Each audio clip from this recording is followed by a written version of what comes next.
अस्सलाम वालेकुम। अच्छा बेटे, नेक्स्ट सवाल देखते हैं। आपके पास क्या कह रहा है?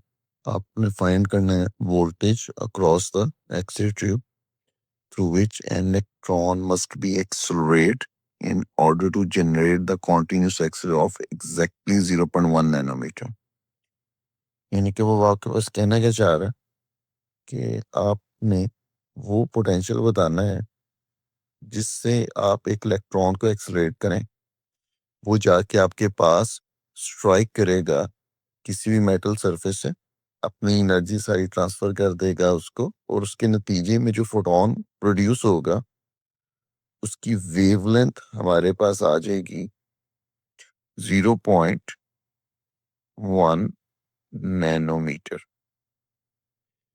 अब इसी को चाहे तो हम कैसे लिख सकते हैं? नैनो आपको पता है इक्वल किसके होता है? 10⁻⁹ के। या अगर आप इसको मजीद सिंप्लीफाई करना चाहें तो 0.1 यू नो दैट 10⁻⁻1 के बराबर होता है। तो ये कंबाइन होके आपके पास हो जाएगा 10⁻⁻10 मीटर्स। फाइन बेटे, आपने यहाँ पे क्या करना है? फाइन हमने करना है पोटेंशियल जिससे आप इलेक्ट्रॉन को एक्सेलरेट करवाना चाह रहे हैं। तो v की वैल्यू आपने फाइंड करनी है। अब आ जाते हैं इसके सॉल्यूशन की तरफ।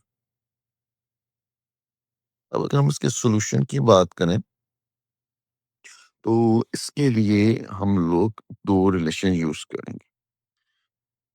एक एनर्जी ऑफ एक्सेलरेटिंग इलेक्ट्रॉन, जिसका रिलेशन आपको पता है किसके बराबर होता है? E is equal to E into v, charge of electron multiply by potential difference.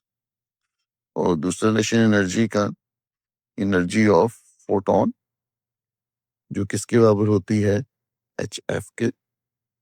और अगर हम इसको मजीद सिंप्लीफाई करें तो it can be written as h c divided by lambda.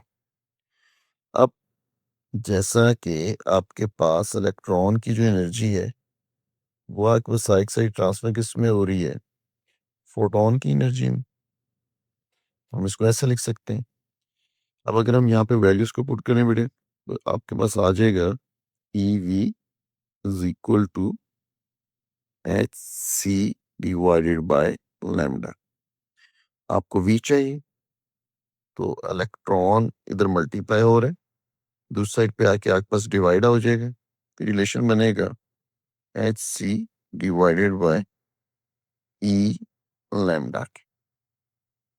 अब अगर हम इसके अंदर वैल्यूज को पुट करें तो आपको पता है एच प्लैंक्स कांस्टेंट होता है, उसकी वैल्यू आपके पास होती है 6.63 10⁻⁻34।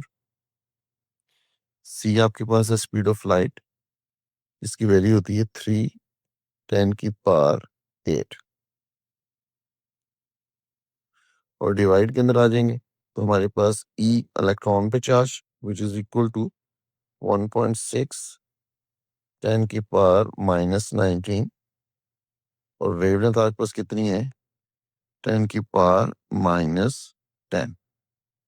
जब आप इन सब वैल्यूज को पुट करेंगे तो अप्रोक्सीमेटली हमारे पास जो आंसर आ जाएगा वो आपके पास होगा 1.24 10⁴ volts. So that will be our answer.